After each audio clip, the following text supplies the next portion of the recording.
Welcome once again, dear students. This is your second video from first chapter, Human Geography, Nature and Scope, from Fundamental of Human Geography. बच्चों class 12th की ये जो first book है fundamental human geography, इसके इस philosophy वाले chapter यानी जो ह्यूमन ज्योग्राफी के दर्शन की बात करता है, इस चैप्टर को हमने कई खंडों में बांटा था और पहले खंड में हमने बात की थी ह्यूमन ज्योग्राफी की डिफिनीशन की और उसके नेचर की कि सब्जेक्ट किस प्रकार से परिभाषित किया जाता है, इसके अलग अलग आयाम हमने समझे थे। अब हम कंटिन्यू करेंगे इसी अपने चैप्टर को इसके सेकंड पार्ट के साथ।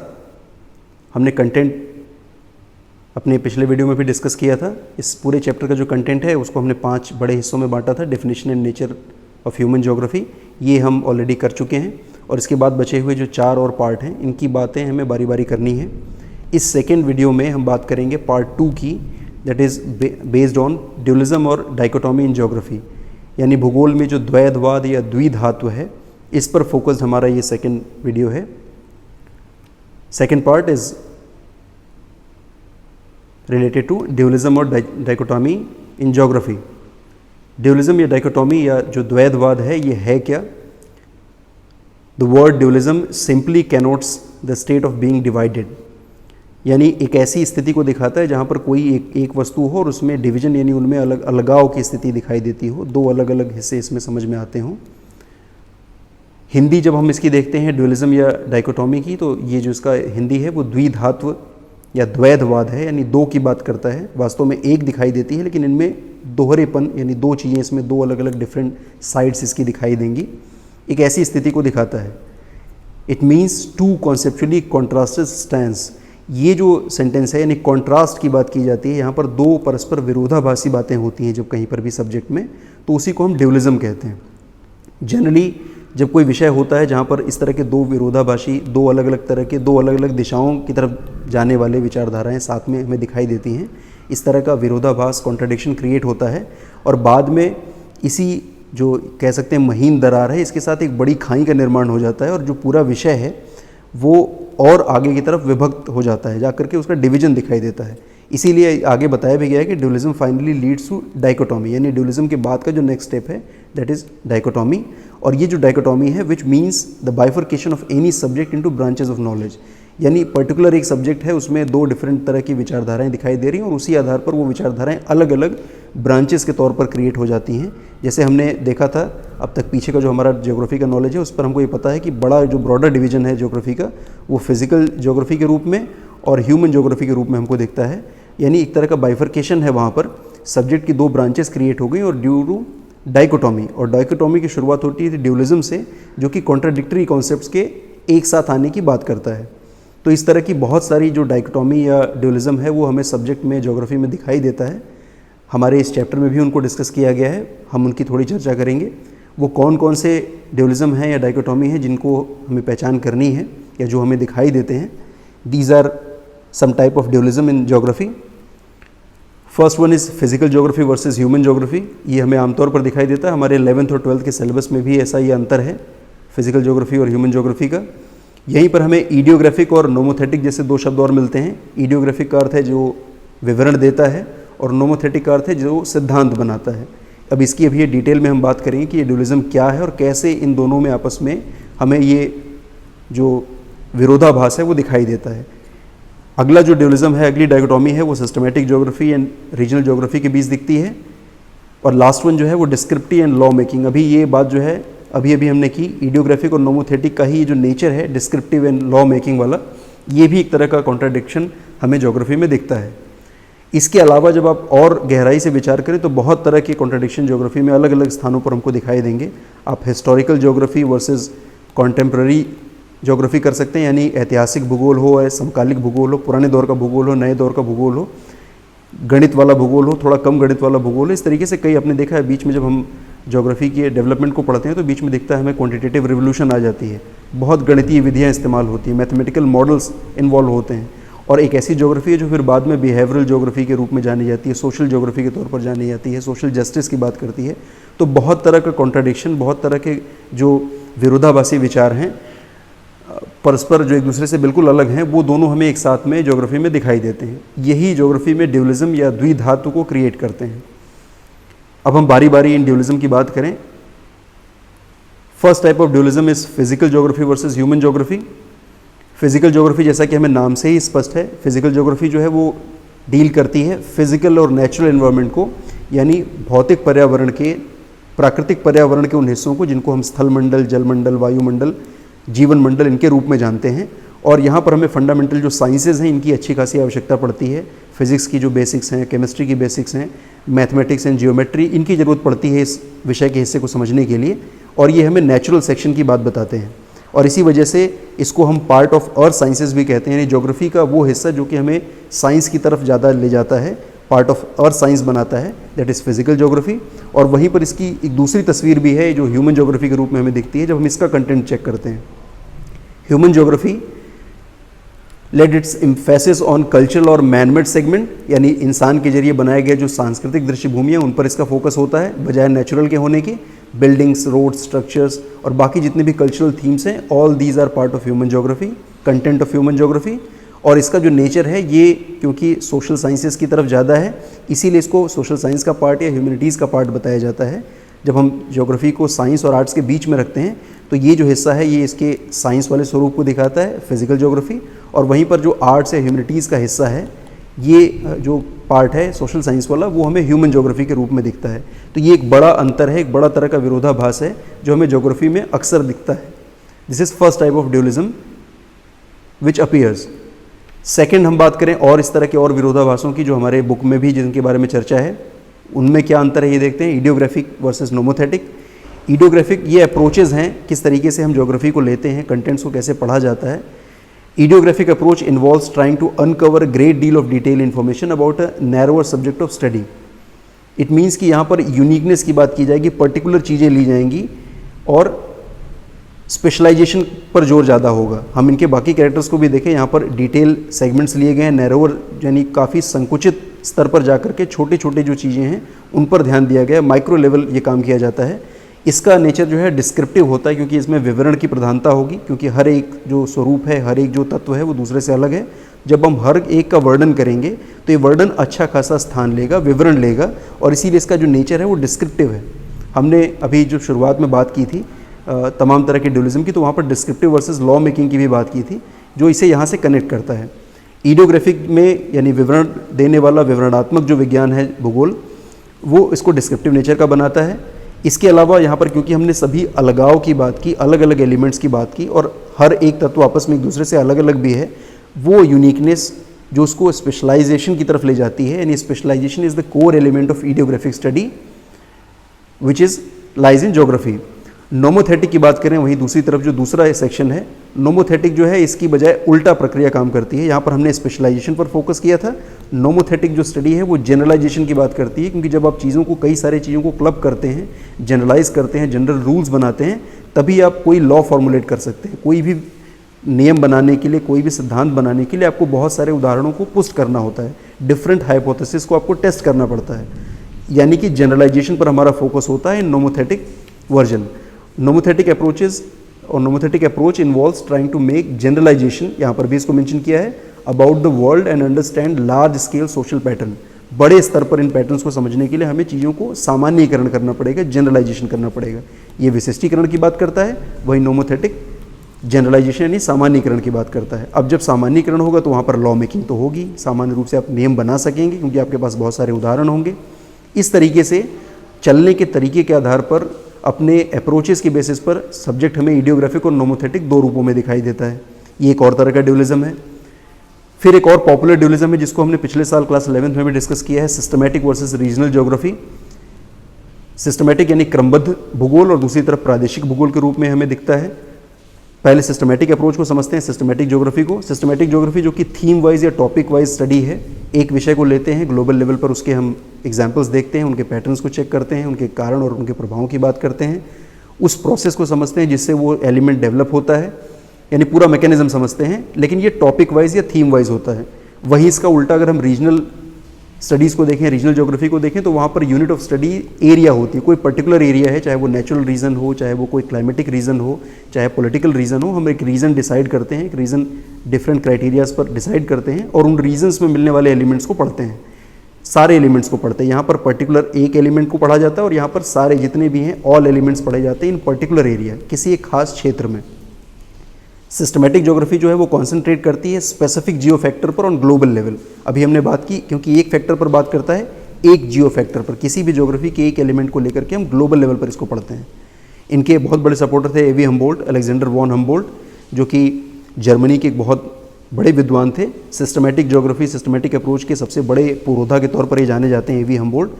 पूरे विश्व का इन्होंने बहुत ज़्यादा भ्रमण किया था, बहुत सारे ज्योग्राफी को उन्होंने कंट्रीब्यूशन दिए थे। इनकी बुक इन्होंने लिखी थी कॉस्मॉस नाम से, इसको कॉस्मॉस के या सी से भी लिख सकते हैं। कॉस्मॉस नाम की इस बुक में इन्होंने सिस्टमैटिक ज्योग्राफी को बहुत प्रमोट किया है। इसी तरीके से जब हम रीजनल ज्योग्राफी की बात करते हैं तो रीजनल ज्योग्राफी क्योंकि जो जियो फैक्टर्स की तो बात करता है, लेकिन डिफरेंट जियो फैक्टर्स की बात करता है with in a single particular area. एक जो क्षेत्र है, एक निर्धारित कोई क्षेत्र है, जिस क्षेत्र को हमने पिक किया है, जो यूनिट है हमारी स्टडी की, उस स्पेसिफिक क्षेत्र में मिलने वाले सभी नेचुरल फैक्टर्स को, नेचुरल जियो फैक्टर्स को हम पढ़ते हैं।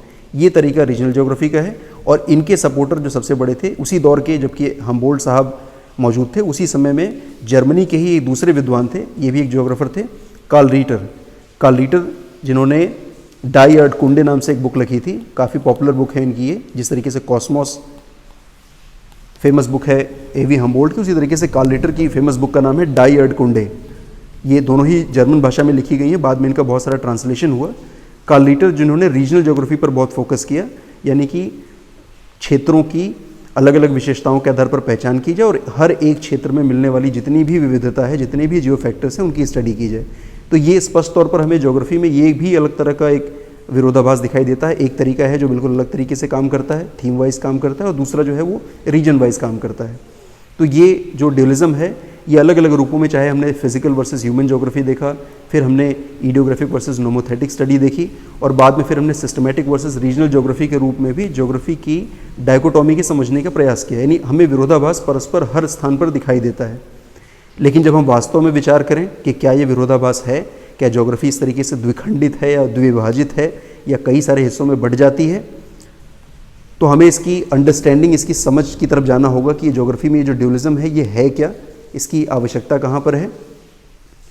बच्चों, ये नीचे जो तस्वीर दी गई है, दो सिक्के नहीं है, ये सिक्का एक ही है, लेकिन इसके दो पहलू हैं। ये फर्स्ट साइड है जिसको हम हेड कहेंगे, और सेकंड जो साइड है वो टेल है।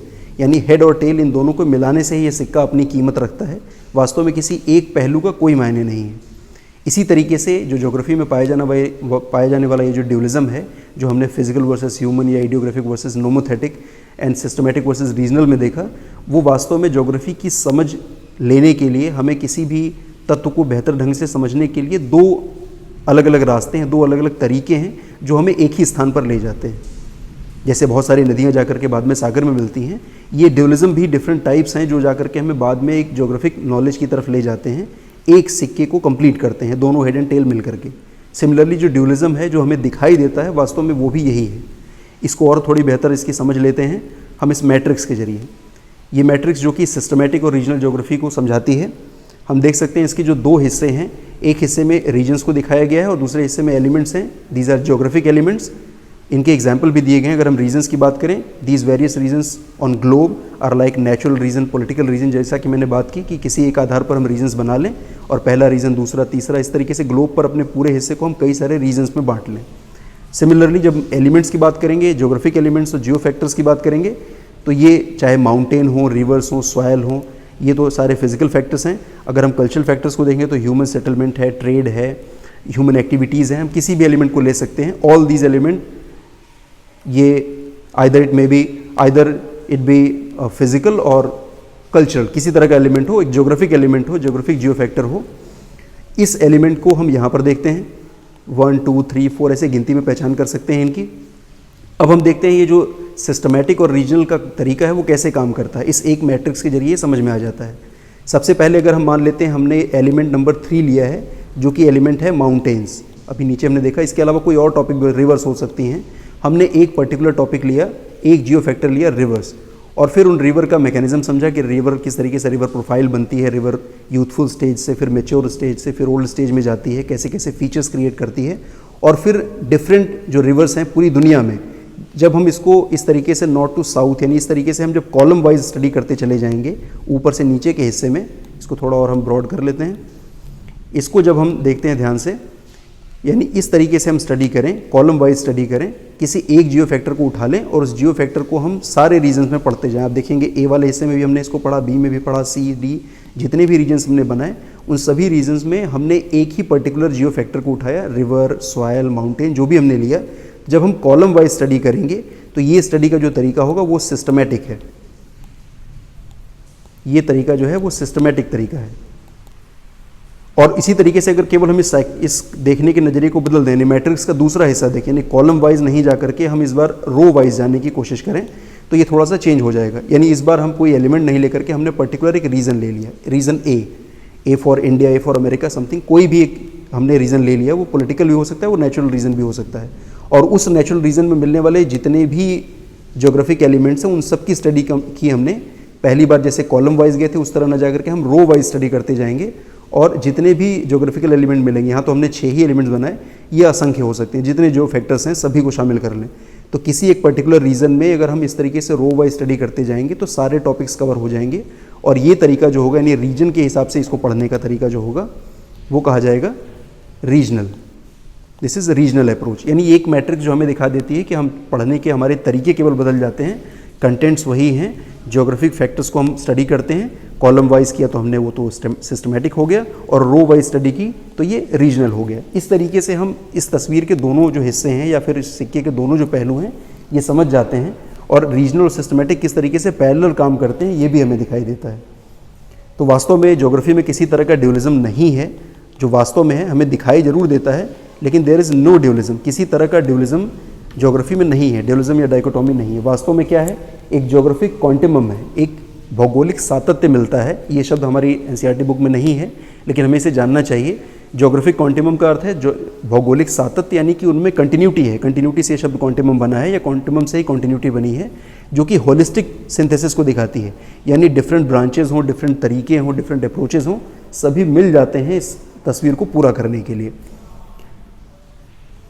जैसे हम ये इस दूसरे फिगर से भी समझ सकते हैं इसे, ए और बी से। बच्चों ये जो फिगर है इसमें पहले वाले ए को आपने कई बार देखा होगा, जब आप कई सारी पिक्चर्स की जब आप उसमें थोड़ी एडिटिंग करते हैं, तो चाहे वो आपके कंप्यूटर पर पेंट में हो या अपने मोबाइल के ऊपर भी आप करते हैं, तो वहाँ पर भी इस तरह के अलग अलग शेड्स दिखाई देते हैं। आप कलर के पैटर्न अपने हिसाब से डिसाइड करते हैं।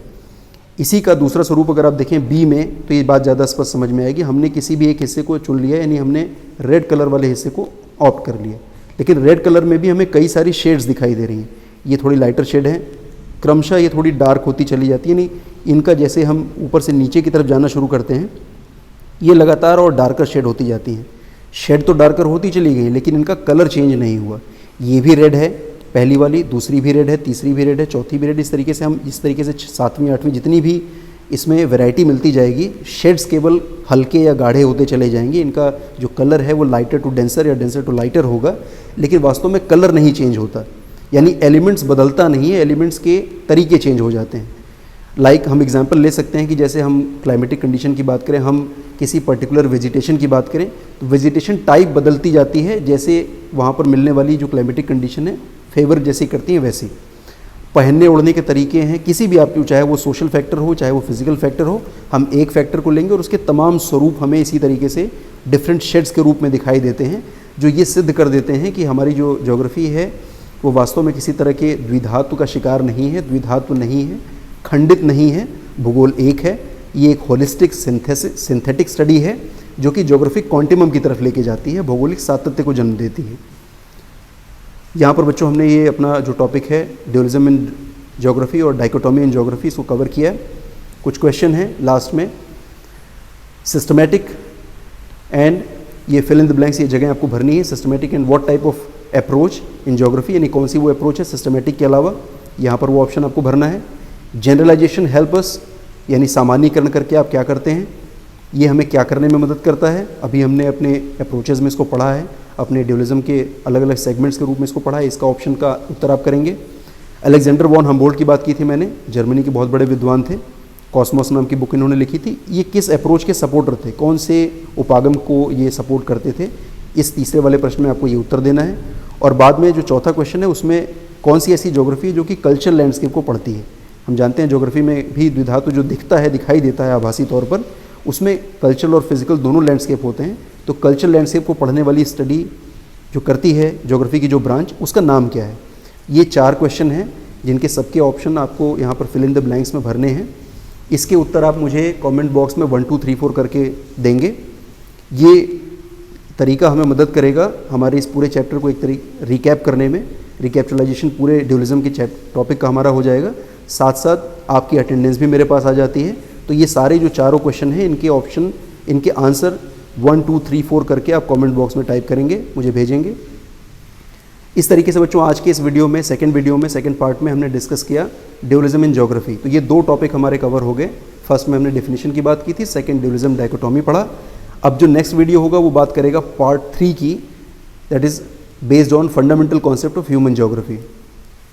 आज के लिए इतना ही, धन्यवाद।